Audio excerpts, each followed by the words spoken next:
we have less than a month until Christmas, and I thought now would be the perfect time to pop a little video on here about some very quick and easy Christmas gifts that you could do for your friends and family this Christmas. Now, there is no pressure to make gifts for anyone. This year I'm not making gifts, crocheting gifts for people.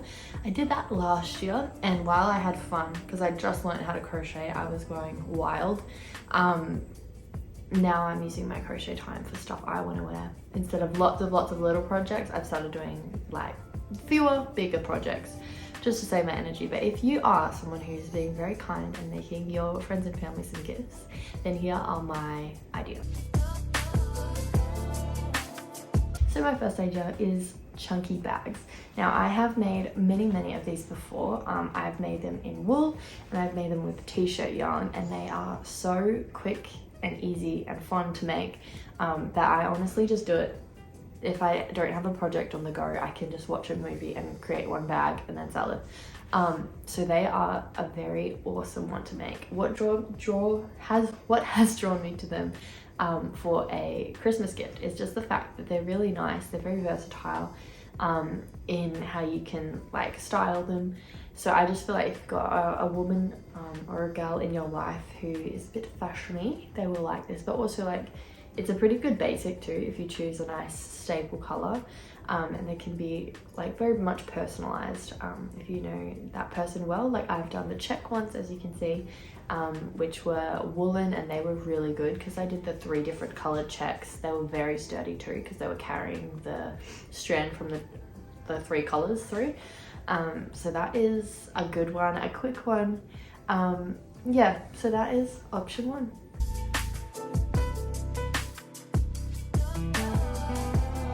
Okay, option number 2 are bucket hats. Now I did these last year for my nieces, and they were a really good project to practice making hats because they are tiny little gals, and so practicing making the bucket hat meant that when I went to make an adult one, as you can see here, it was a little bit easier, just knowing the structure and everything. But when you're working on a little bit of a smaller project, it is really good because then if you do make a mistake, it doesn't take as long to undo and redo.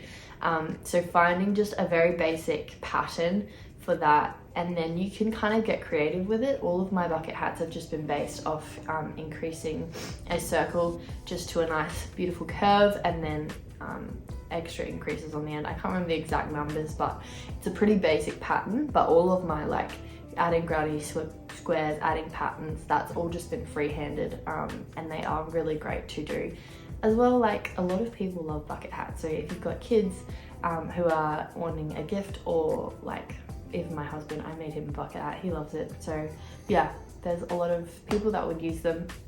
They do take a little bit longer than the chunky bags as a project just because the stitches are small, and make sure you use a nice thicker yarn if you have one, or if you're using cotton you can do the double strand as well. Some people like the floppy hat look. I do if it's not flopping in my eyes, but if you do want a little bit more of a structured hat, go for that.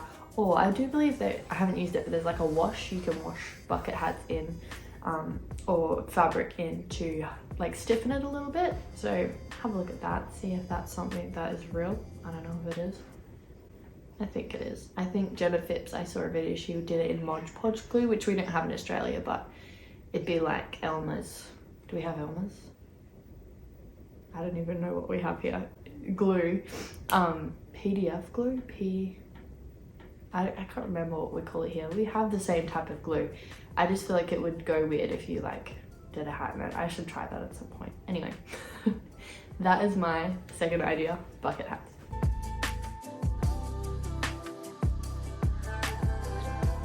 Alright, idea number 3 is coasters and placemats. So they are, I think they're just genius because you can practice doing granny squares, and they're so fast. You also can use up so much scrap yarn. So last year I made my brother a set of 4 little coasters of just like the most basic granny square pattern, and then I did a nice big one which was like the pot holder type thing, and making sure that if you are making coasters you do it in a natural fiber, because if you use polyester it will somewhat melt, I believe. I haven't tried it, but don't do it. Yeah, so they're good. You can use up your scrap yarn, they're customizable, and you can get very, very creative. So as you can see by these pictures, go to my Pinterest if you want to find where these photos are from, but they have gotten very creative with making the coasters look like cups. I thought that was just so sweet. And then the other photo is just the ones I have on my desk right now, which I use every single day, and they're so good because you can just throw them in the wash. They're cotton, nice and easy to clean, keep tidy, keep clean, sorry. Yeah, so that is option 2, and I mean, no, it's not that's option 3.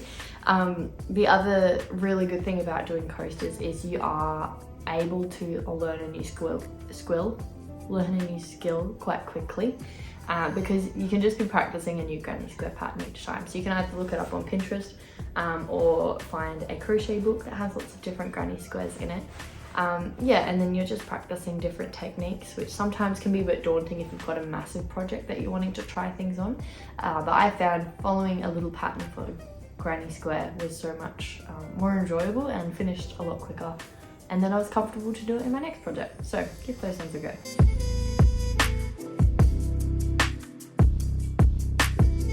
Alright, number 4 is a crossbody foam pouch. Now I have made these pretty quickly before. I think I did one in like, even the checkered one you can see, I think I did that in 2 hours.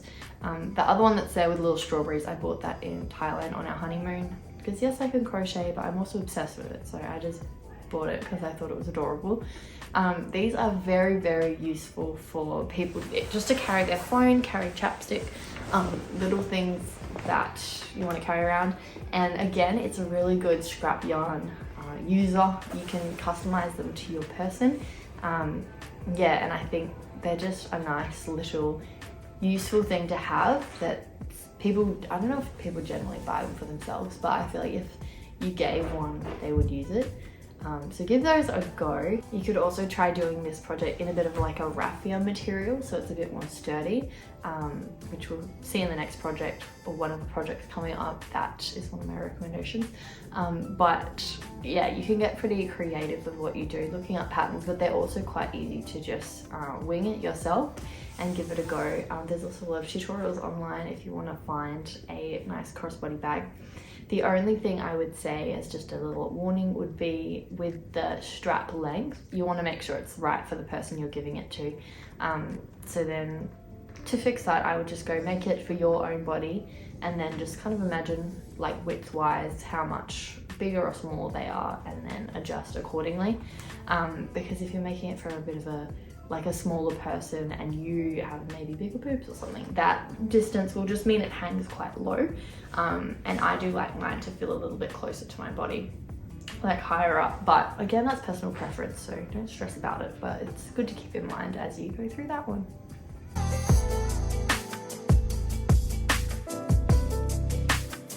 Okay, and the final one is raffia bags. Now, I cannot say that I've used raffia before. I do have it in my stash back there to be used, but I just love the look of crochet raffia bags. They look so just like rustic and cute, as a beach bag as well, because they're like sturdy, strong, but also the sand can fall through. So if you have someone who's a beach lover, I'd go for this one. Where to get raffia? I've seen it at a few spotlights in Australia. I haven't yet gone to a lot of different wool stores or craft stores. And again, like that type of thing's probably best found online, unfortunately, even though it's so fun just to stroll the aisles of a craft shop. The patterns for these ones can be just adapted from other bag patterns, but with bags, it's just so good because you can do a rectangle and sew it over if you want, or do a chain and then work into both sides of the chain so you can continue in the round all the way up to build it up. Yeah, so bags like this are a really great way just to try different projects.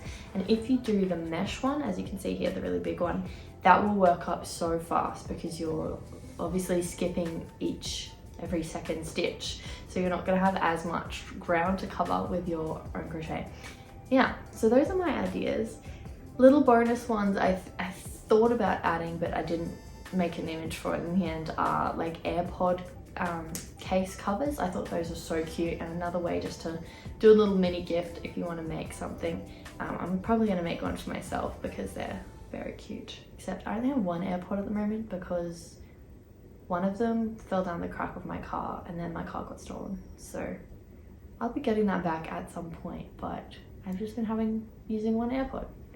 Such is life. Anyway, don't know why I was going on that tangent.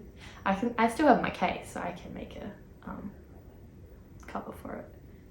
Anyway, that's my tangent. Thank you for joining me for this video. If you're still here at the end, thank you for making it this far. Please like and subscribe. I'd love to see more of you around. Yeah, and that is all I've got. If you have some gift ideas you'd like to add, please pop them below, because I have been wanting some better ideas. These are the ones I found and I've personally done or thinking about doing, but surely there's more.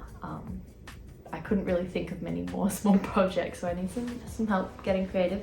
So if you would like to pop those below, that would be awesome. But have a good one. I'll see you next time.